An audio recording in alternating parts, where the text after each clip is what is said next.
The unstoppable Tide Commander Vexthul stood on the bridge of the mighty warship Eternal Harvest, watching another world burn. The crystalline spires of his vessel pulsed with blue energy as thousands of smaller ships swarmed around the dying planet below. Smoke and fire covered what had once been a thriving civilization. How long did they last? Vexthul asked, his voice carrying the cold efficiency that marked all Zephyrian commanders. 17 hours, replied Subcommander Krillax, checking the bioorganic display that grew from the ship's living walls. Longer than most, but still pathetic. Vexthul nodded with satisfaction. The Altarians had been considered one of the stronger species in this sector. They had energy shields, fast ships, and even some basic weapons that could damage Zephyrian hull material. For a few hours, they had actually fought back with some skill. It made no difference in the end. The Zephyrian Empire had been conquering worlds for 300 years. No species had ever stopped them. No fleet had ever turned them back. The secret was simple. While other races fought as individuals, the Zephyrians fought as one mind. Every ship, every weapon, every warrior moved in perfect harmony. They were like a massive organism, each part working together without confusion or hesitation. Their ships were living things, grown in the bioforges of their home worlds. The hulls could heal damage. The weapons could adapt to enemy defenses. The crystal cores that powered everything could share energy between ships instantly. Most importantly, every Zephyrian was connected to the Great Mind, a vast network that let them coordinate attacks across entire star systems. What is our next target? Vexthul asked as the last Altarian city disappeared in nuclear fire. Krillax touched the navigation console, and new information flowed into both their minds. Star charts, planetary data, and tactical assessments filled their thoughts in an instant. The Sol system, Krillax reported, a small yellow star with several planets. The third planet shows signs of industrial civilization. Vexthul reviewed the data streaming through the Great Mind. The species called themselves humans. They had spread to a few worlds in their system, but had never left it. Their technology seemed primitive at Wairao. Chemical rockets, metal ships, weapons that fired simple projectiles. No energy shields. No biotechnology. No psychic networks. How many of them are there? He asked. Approximately 8 billion on the main world, with smaller populations on other planets and stations. Krillax answered. Our scouts report they are already aware of our approach. This was normal. Most species detected the Zephyrian fleet long before arrival. Some tried to flee.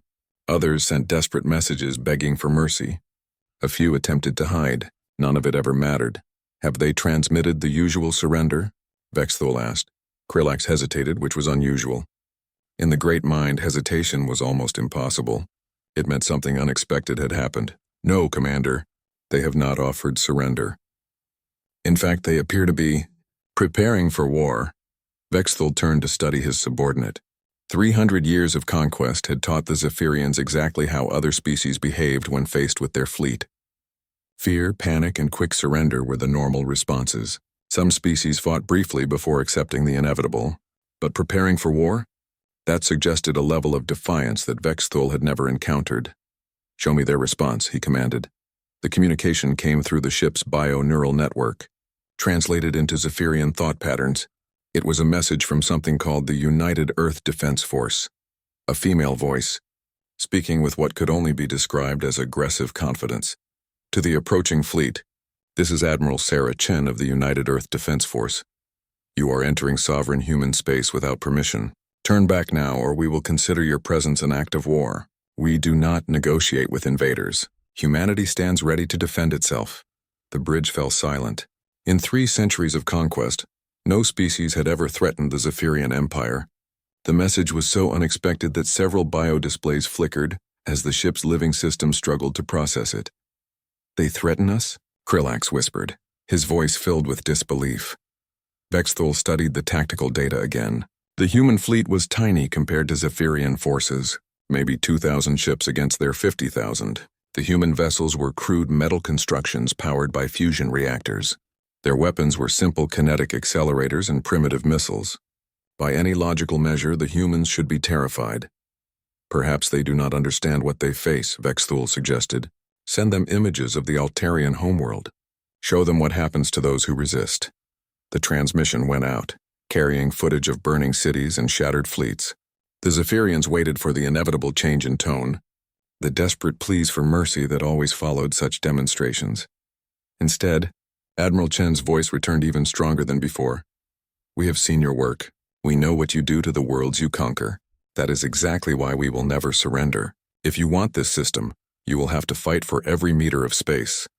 The message ended with something that shocked the Zephyrians even more than the defiance. It was detailed scans of Zephyrian ships, tactical analyses of their weapons, and what appeared to be battle plans designed specifically to fight bioorganic vessels. How do they have this information? Krillex demanded. Vexthal was wondering the same thing. The scans were detailed enough to suggest the humans had been studying Zephyrian technology for months, maybe years. But how? The Empire had never encountered them before. "Commander," one of the navigation officers reported, "we are detecting massive energy signatures throughout the Sol system. The humans have been building weapons platforms, automated defense networks, and what appear to be hidden shipyards."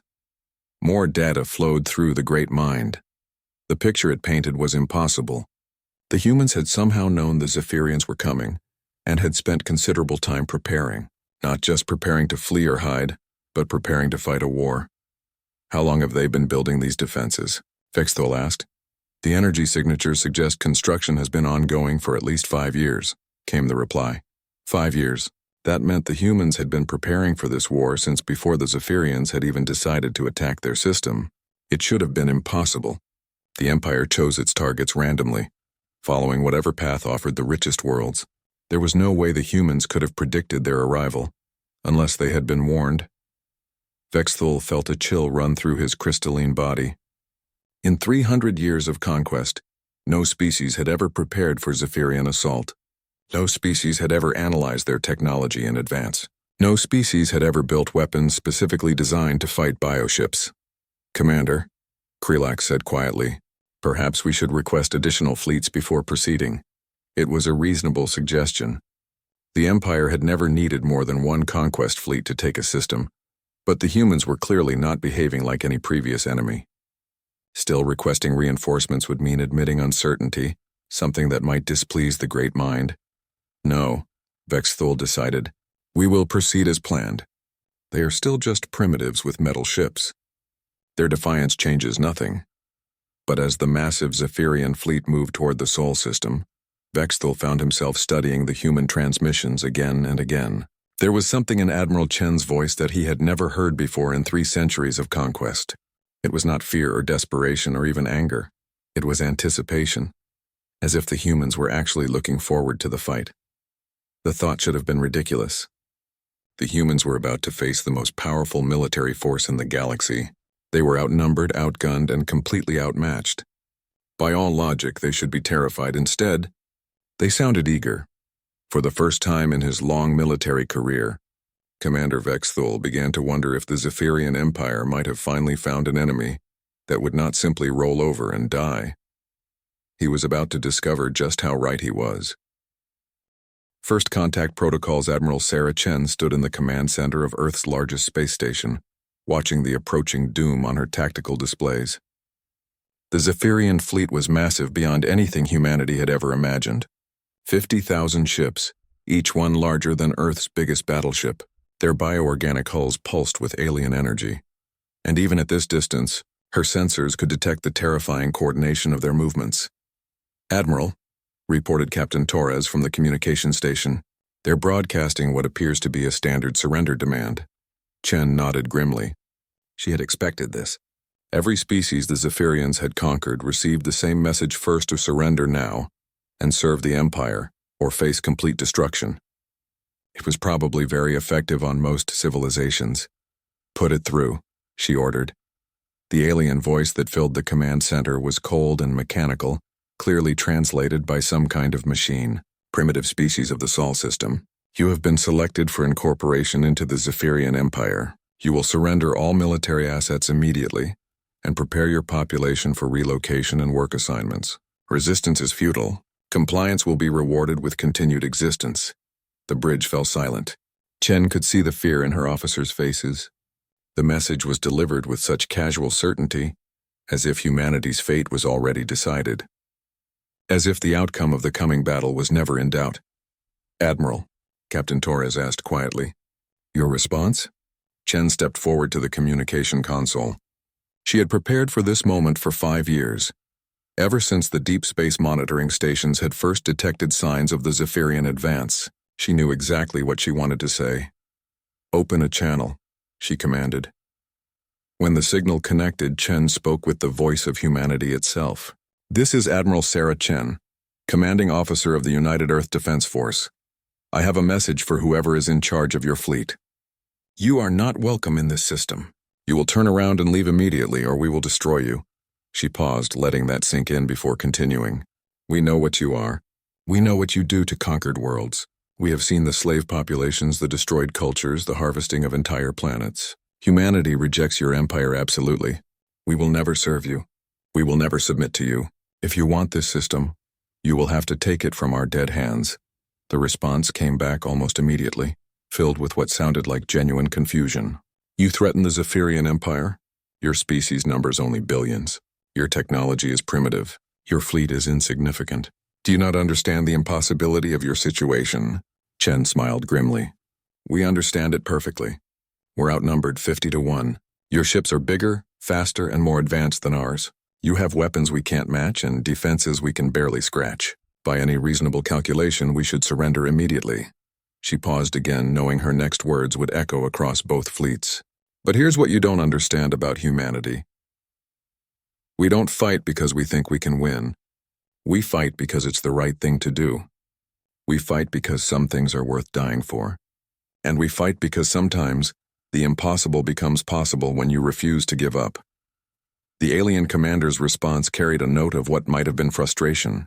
"Your defiance is meaningless. We have conquered thousands of worlds. No species has ever successfully resisted the Empire. You will be no different." "Maybe not," Chen admitted. "But we're going to make you work for it. And who knows, maybe we'll surprise you." Behind her, Captain Rodriguez whispered, "Admiral, they're moving into attack formation." Chen nodded. Through the great windows of the command station, she could see the first elements of the human fleet moving to intercept. The ships looked so small compared to the massive bio-vessels approaching them. But Chen had spent 5 years preparing for this moment, and she knew something the Zephyrians didn't. Humanity's greatest strength had never been their technology or their numbers. It was their refusal to accept defeat.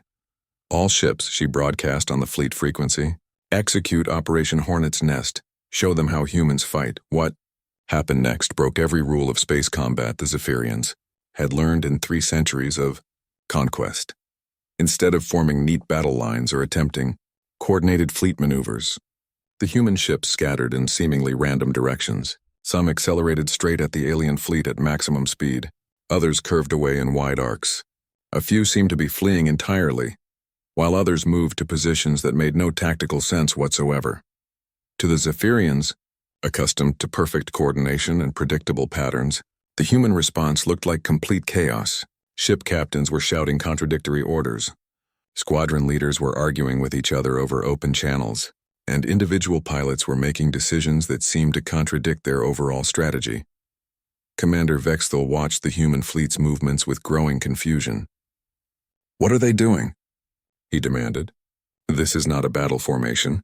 This is madness," but Admiral Chen knew better. What looked like chaos to the aliens was actually something far more dangerous, our human creativity unleashed. Captain Rodriguez was leading a squadron of fast attack ships in what appeared to be a suicidal charge, directly at the largest Zephyrian vessel. At the same time, he was screaming at his pilots to hit them with everything we've got, while simultaneously ordering a retreat. The contradictory commands should have resulted in complete confusion. Instead, his pilots understood exactly what he meant. They fired every missile they had while accelerating at maximum speed, then used the explosions as cover to scatter in different directions. The Zephyrian ship, expecting a coordinated attack that could be easily countered, found itself dealing with dozens of individual threats coming from unpredictable angles. Meanwhile, Captain Kim's heavy cruiser squadron was executing what they called the Mongoose Gambit. Instead of trying to match the aliens' superior firepower, they were darting in and out of weapons range, taking quick shots before disappearing behind asteroids or space debris. Each attack was small and seemingly insignificant, but they were accumulating damage faster than the bioships could heal. The Zephyrians tried to adapt their formations to counter the human tactics, But every time they adjusted, the humans changed their approach. What had worked against every other species or overwhelming force applied with perfect coordination HFY War was proving strangely ineffective against an enemy that refused to fight in an organized manner. Commander, Sub-Commander, Krillax reported with growing alarm, "We are taking unexpected casualties. The humans are using tactics we have never encountered." Vexthul studied the battle displays, trying to understand what he was seeing. The humans were losing ships, certainly. Their casualties were heavy, but they were also inflicting damage at a rate that should have been impossible, given their technological disadvantage. "How are they coordinating these attacks?" he demanded. "Their communications are complete chaos. Half of them seem to be disobeying direct orders." What Vexthul didn't understand was that apparent chaos was actually a sophisticated form of order. Human commanders had learned to trust their subordinates' judgment in ways that would have been impossible for the hive-minded Zephyrians. When Captain Rodriguez ordered both an attack and a retreat, his pilots understood that he was giving them permission to use their own creativity to accomplish the mission's goals. The human fleet wasn't coordinated in the traditional sense. Instead, it was adaptive. Each ship, each squadron, each individual pilot was constantly adjusting their tactics based on what they saw around them. They communicated not through shared consciousness, but through a mixture of formal orders, informal suggestions, and pure intuition. Admiral Chen watched the battle unfold with grim satisfaction. They were losing ships, but they were proving a point that would echo across the galaxy. Humanity could not be conquered easily. Every victory would cost the Zephyrians blood and time and resources. "Admiral," Captain Torres called out, "the aliens are requesting a communication." "Put them through," Chen replied. Commander Vexthul's voice carried a note of genuine confusion. "Your tactics make no sense. Your ships fight without coordination. Your commanders contradict themselves. How do you expect to achieve victory with such methods?" Chen smiled, though she knew the alien couldn't see it. "That's your first mistake, I2R, assuming we're trying to achieve victory. We're trying to make you pay such a high price for conquest that you'll think twice about attacking anyone else." She paused, watching as another wave of human fighters began their seemingly suicidal assault on the alien flanks.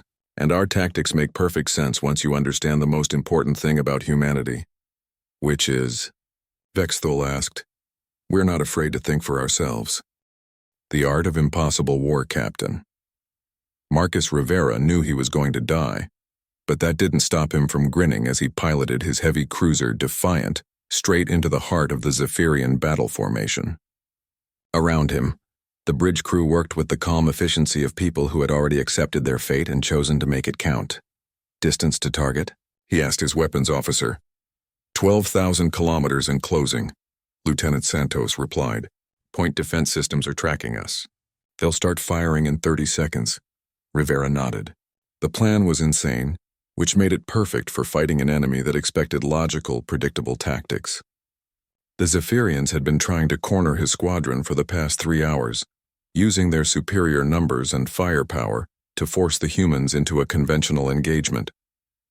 Instead, Rivera had decided to give them exactly what they wanted, Arur, in the most destructive way possible. "All ships," he broadcast to his remaining vessels, "execute Kamikaze Protocol 7. Make them remember us." Behind him, 5 other heavy cruisers adjusted course to follow Defiant into the alien formation. Each ship was loaded with every nuclear warhead they could carry, plus experimental charges designed specifically to disrupt bioorganic technology. The Zephyrians would destroy them all, certainly, but the cost would be higher than they expected. "Captain," his navigator called out, "the aliens are broadcasting surrender demands again." Rivera laughed. "Tell them we don't speak their language." It was a lie, of course. The translation systems were working perfectly. But Rivera had noticed something interesting about the Zephyrians RR. They seemed genuinely confused by humanity's refusal to behave rationally. Every other species they had conquered had eventually seen reason and surrendered when the casualties became too high. Humans just kept fighting harder. The first alien energy beams lanced out, striking Defiant's shields with enough force to vaporize a small moon. The shields held for perhaps 3 seconds before failing completely. The next beam punched through the hull, killing half the engineering crew instantly. "Hull breach on decks 4 through 7, his damage control officer reported with professional calm. "Engineering reports we've lost main power." Switching to backup fusion reactors. How long until we reach the target? Rivera asked. 40 seconds, sir. Rivera looked around his bridge, seeing the faces of men and women who knew they were about to die but showed no sign of fear.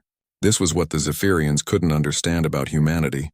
They fought not because they expected to survive, but because they believed their sacrifice would matter. All hands, he announced over the ship's communication system.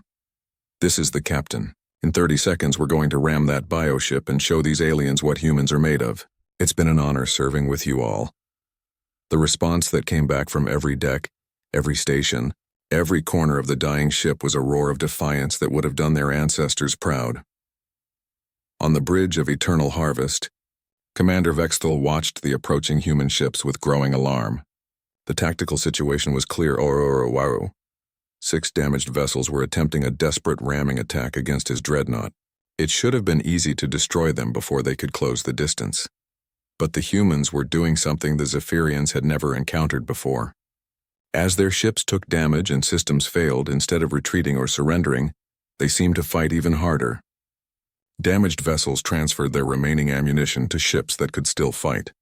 Crews from destroyed ships broadcast targeting data to help their comrades.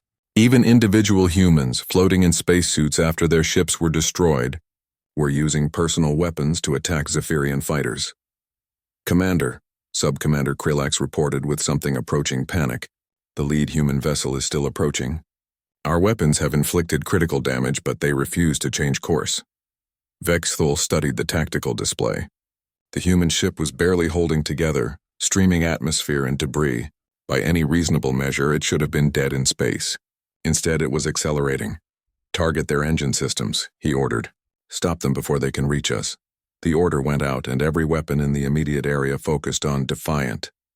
The ship vanished in a storm of energy beams and bioplasma charges. When the light faded, it was a burning wreck, its hull cracked open like an egg, but it was still moving. Impossible, Krillax whispered. No ship can function with that level of damage. On Defiant's bridge, Captain Rivera pulled himself upright, ignoring the blood running down his face. Half his crew was dead. The ship's computer was offline, and they were flying on pure momentum and backup thrusters, but they were still alive, and they still had one chance to make their deaths count. Santos, he called to his weapons officer, who was slumped over his console. Santos. The young man looked up, his face pale with shock. Sir, can you trigger the warheads manually? Santos nodded weakly. Yes, sir. But we'll need to be within 500 meters for maximum effect. Rivera looked at the alien dreadnought growing larger in their view screen. They would reach it in less than 20 seconds. Wait for my command. The Zephyrians were pouring everything they had into stopping the human ships, but it was too late. Defiant. And her sister ships had built up too much momentum, and they were too close to stop now. Vexthal watched in horrified fascination as the damaged vessels closed the final distance to his ship. All hands. Brace for impact, he ordered. Rivera waited until the alien hull filled his entire view screen before giving his final command. Santos now. The explosion that followed could be seen from Earth itself. 6 heavy cruisers and every nuclear warhead they carried detonated simultaneously against the bioorganic hull of the Zephyrian dreadnought. The blast was so powerful that it cracked the living metal, poisoned the ship's biological systems with radiation, and sent shockwaves through the surrounding fleet. When the light faded, Eternal Harvest was still there, but barely. Half its biosystems were dead or dying. Its weapons were offline, and massive sections of the hull were simply gone. It would take months to heal from such damage, if it could heal at all. But more importantly, news of the attack spread through the Zephyrian fleet like a virus. For the first time in 300 years of conquest, enemy forces had successfully disabled a major Zephyrian vessel. The impossible had become possible through sheer human determination.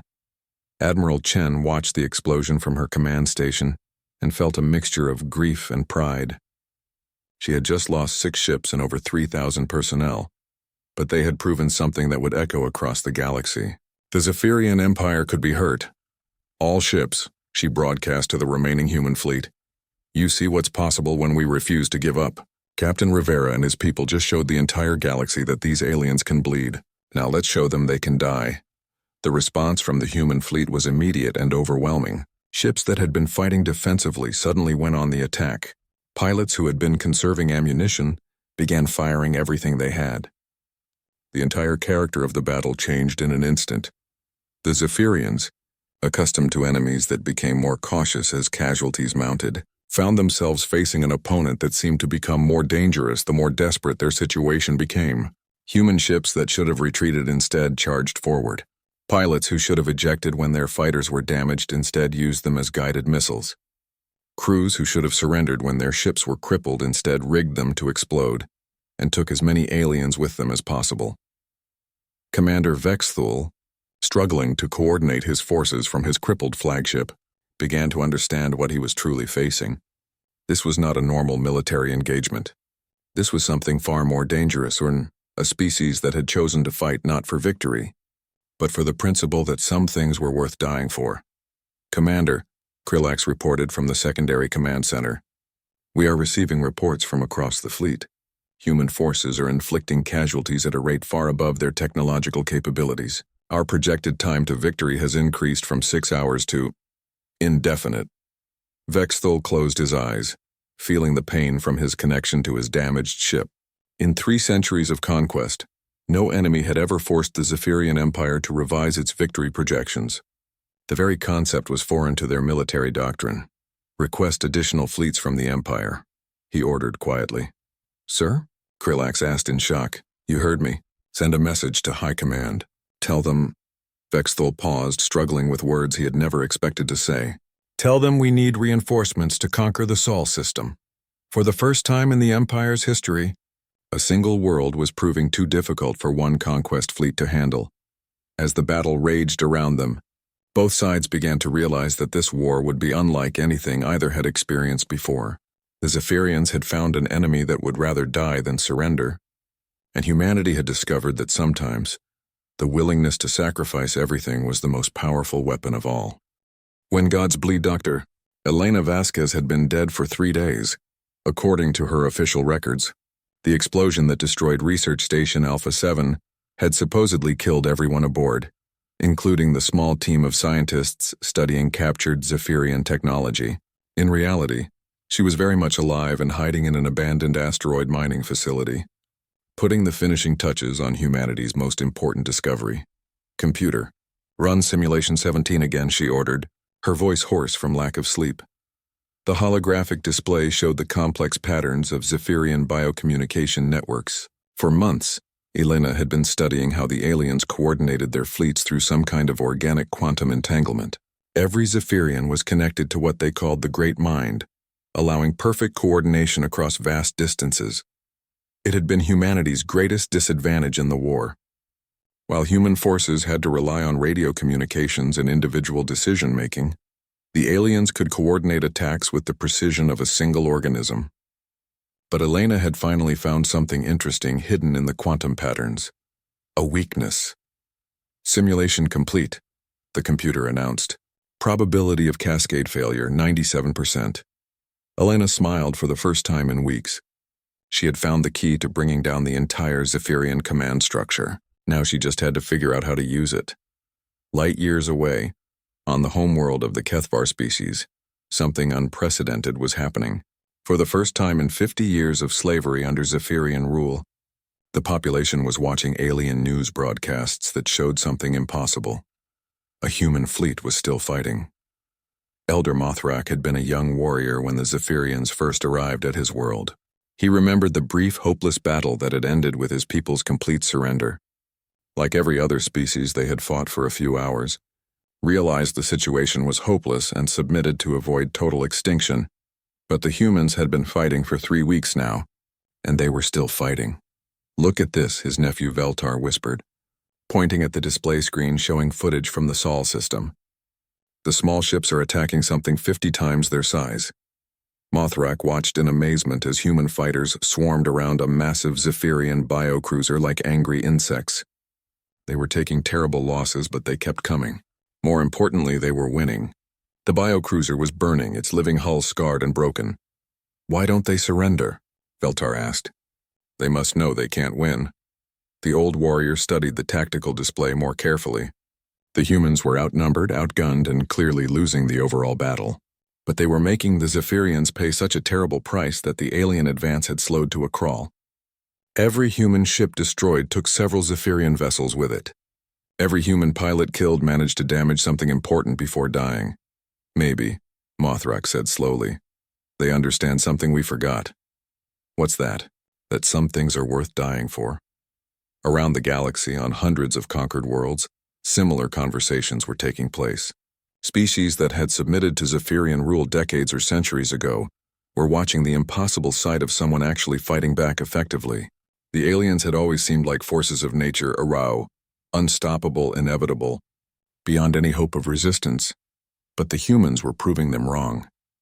Back in the Sol system, Admiral Chen was coordinating humanity's most desperate gambit yet. The arrival of 3 additional Zephyrian fleets had tipped the balance decisively against Earth's forces. Conventional resistance was no longer possible. But Dr. Vasquez's discovery had opened up a new possibility. Admiral, Captain Torres reported from the communications station, Dr. Vasquez is ready to attempt the Great Mind disruption, but she says it will require our entire fleet to coordinate a simultaneous attack on specific target coordinates. Chen nodded grimly. Elena's plan was brilliant but required perfect timing.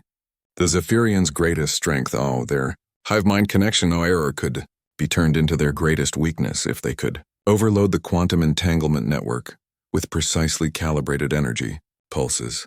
The catch was that every human ship would have to fire at exactly the same moment at very specific targets. Miss the timing by even a few seconds and the plan would fail completely. Worse, attempting the coordinated attack would leave human forces vulnerable to counterattack.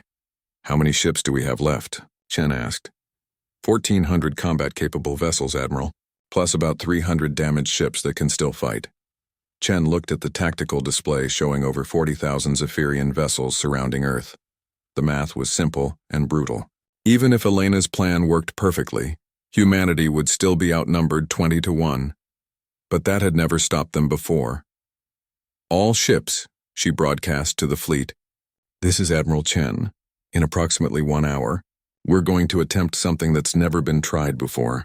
We're going to attack the Zephyrian command network directly. If it works, we'll disrupt their coordination and give ourselves a fighting chance. She paused, knowing that many of the people listening to her would be dead within hours. If it doesn't work, we'll die fighting, which is exactly what we plan to do anyway. All ships prepare for Operation Mindbreaker. The hour that followed was the most intense in human history. Ships across the solar system moved into position, their crews checking and rechecking weapon systems and targeting. Computers, Dr. Vasquez, transmitted the precise firing coordinates and timing requirements to every vessel. On the bridge of Eternal Harvest, Commander Vexithol felt a strange unease flowing through the Great Mind. Something was wrong, but he couldn't identify what. The human fleet was moving into what appeared to be attack formations, but their positioning made no tactical sense. Sub-Commander, he called to Krillax. What are the humans doing?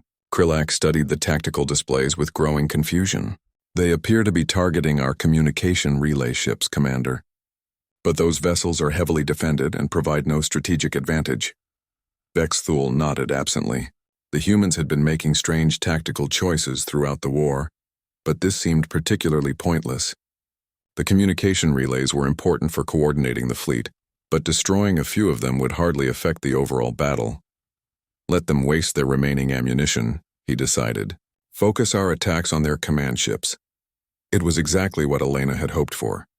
At precisely 13:47 hours, Earth Standard Time, every operational human vessel in the Sol system fired simultaneously at the coordinates Dr. Vasquez had provided. 1,700 ships, from massive battleships to tiny fighters, unleashed everything they had at seemingly random points throughout the Zephyrian fleet.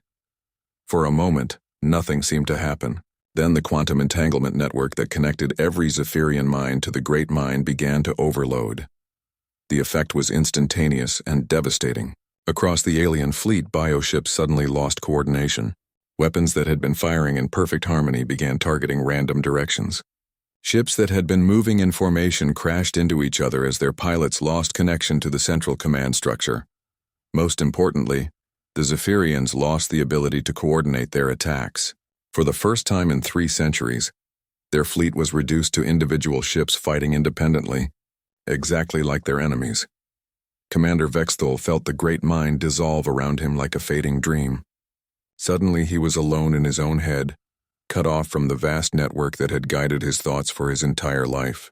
Around him his crew struggled with the same disorientation, trying to function as individuals for the first time. "What happened?" Krillax demanded, his voice filled with panic. "The humans," Vexthul whispered, understanding flooding through him. "They attacked our connection to the Great Mind." On Earth, every human who had access to communication networks heard Admiral Chen's voice delivering the most important message in galactic history. "Attention all species under Zephyrian occupation. This is Admiral Sarah Chen of the United Earth Defense Force. We have just successfully disrupted the alien command network. Their fleets are now vulnerable. The gods can bleed and they can be defeated. Rise up, fight back. You are not alone." The message was broadcast on every frequency, translated into every known language, and transmitted to every corner of the galaxy. For species that had lived under Zephyrian rule for generations, it was the first sign of hope they had seen in decades. On the Kethvar homeworld, Elder Mothrak heard the message and felt something he had thought was dead forever. "Hope. Veltar," he said to his nephew. "Gather the old weapons. Tell everyone who remembers how to fight. The war is not over." Similar scenes played out across hundreds of worlds. The Zephyrian Empire, which had seemed invincible just hours before, suddenly found itself facing rebellions on dozens of fronts. And at the center of it all, in a small solar system around an unremarkable yellow star, humanity continued to fight against impossible odds. The galaxy would never be the same. The price of underestimating humans, Admiral Sarah Chen stood in the ruins of Earth's primary orbital defense station, watching the largest fleet in galactic history approach her battered world. Through the cracked windows of the command center, she could see the debris field that had once been humanity's outer colonies. The cost of their resistance had been terrible, but the message had been sent across the galaxy. Humanity would never surrender. "Admiral," Captain Torres reported, his voice tight with exhaustion, "long-range sensors show the Zephyrian reinforcement fleet, 200,000 ships including their largest dreadnoughts." "ETA is 6 hours," Chen nodded calmly. The numbers were worse than anything they had faced before. The Empire had clearly decided that the human problem required overwhelming force. Every major fleet, every reserve force, every ship that could reach the Sol system was coming to crush Earth's resistance once and for all. "How many operational vessels do we have left?" she asked. 437, Admiral, plus about 200 damaged ships that can still fight if necessary." The math was simple. Humanity was outnumbered more than 300 to 1. By any reasonable standard, the war was already over. All that remained was to decide how it would end. "Captain," Chen said quietly, "transmit a message to all ships. Prepare for Protocol Thermopylae." Torres went pale.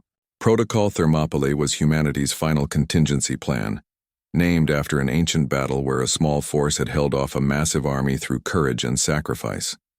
It was designed to extract the maximum possible cost from the enemy while accepting total defeat. "Admiral," Torres whispered, "are you certain? Protocol Thermopylae means—" "I know what it means," Chen replied.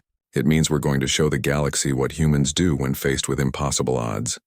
Send the message." The transmission went out to every human ship, every space station, every colony in the system. Protocol Thermopylae was not a plan for victory. It was a plan for making defeat so costly that the enemy would never forget it. Within hours, the response came back from across the solar system. Not a single ship requested permission to retreat. Not one colony asked to surrender. Every human response was the same. They would fight to the end. On the approaching Zephyrian flagship Galactic Dominion, Supreme Commander Thektos reviewed the tactical situation with cold satisfaction. The Empire had finally committed sufficient force to end the human rebellion completely.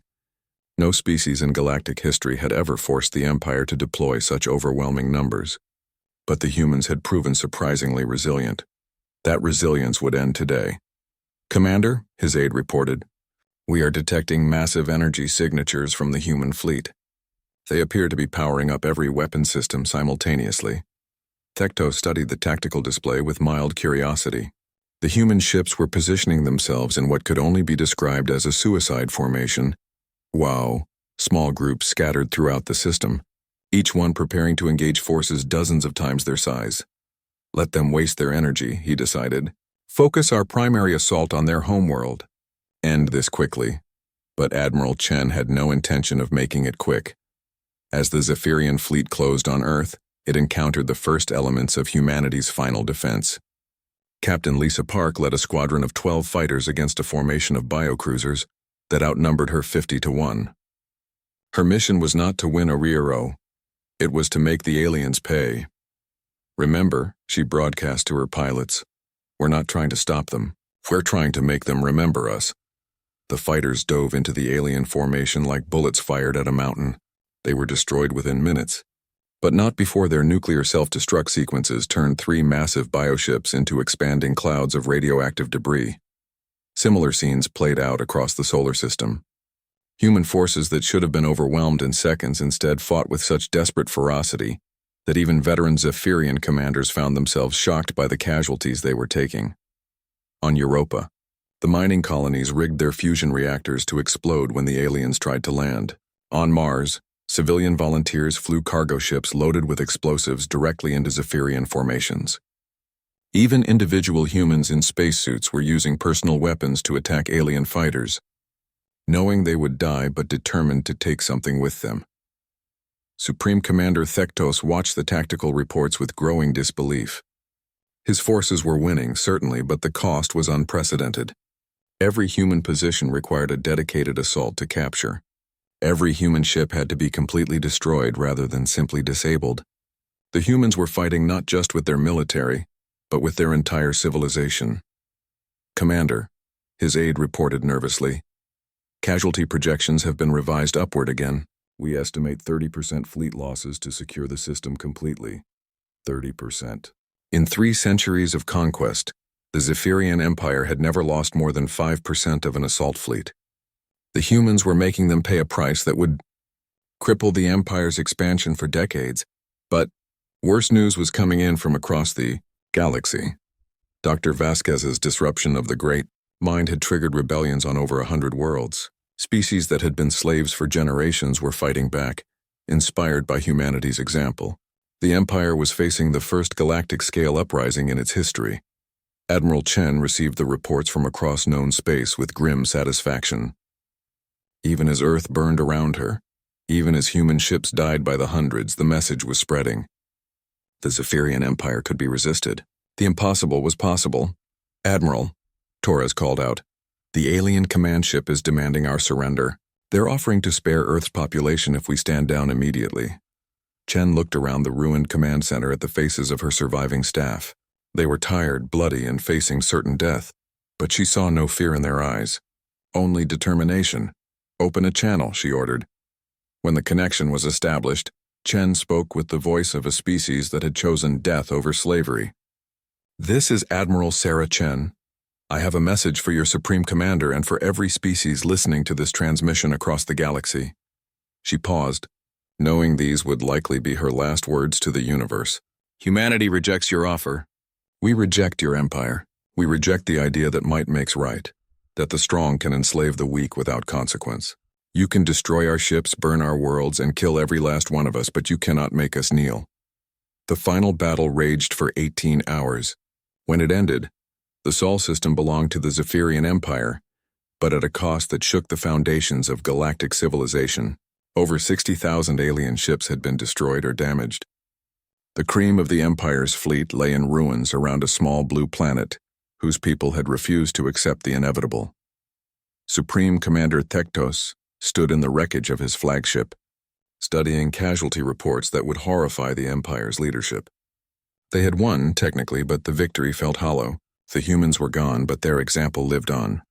Already reports were coming in of major rebellions on key worlds. The Empire's slave populations had seen the impossible happen AWOW. A small species had bloodied the nose of their supposedly invincible masters. The message was spreading faster than the Empire could contain it. More troubling still were the intercepted communications from unconquered species throughout the galaxy. Civilizations that had previously been marked for easy conquest were suddenly building defenses, forming alliances, and preparing for war. The humans had shown them that resistance was possible. In the ruins of Earth's command center, a single transmission beacon continued broadcasting on all frequencies. Admiral Chen's final message, recorded moments before her death, played over and over across the galaxy. To every species listening to this message, we are gone, but we are not forgotten. The Zephyrian Empire spent 300 years telling the galaxy that resistance was futile. Today we prove them wrong. You don't have to be stronger than your oppressors to defeat them. You just have to be willing to pay any price for freedom. The message continued, her voice carrying across light years to reach species humanity had never even known existed. We are still here. We are still fighting, and we will never stop. Remember us. Remember that some things are worth dying for. Remember that the impossible becomes possible when you refuse to give up. Years later, historians would mark the Battle of Sol as the beginning of the end for the Zephyrian Empire. The cost of conquering just one system had been so high that the Empire never fully recovered. The rebellions that followed, inspired by humanity's sacrifice, eventually tore the galactic dictatorship apart. Species across the galaxy began to tell stories of the small blue world that had stood against impossible odds. They spoke of Admiral Chen and her fleet, of Captain Rivera's final charge, of Dr. Vasquez's breakthrough that had turned the Empire's strength against itself.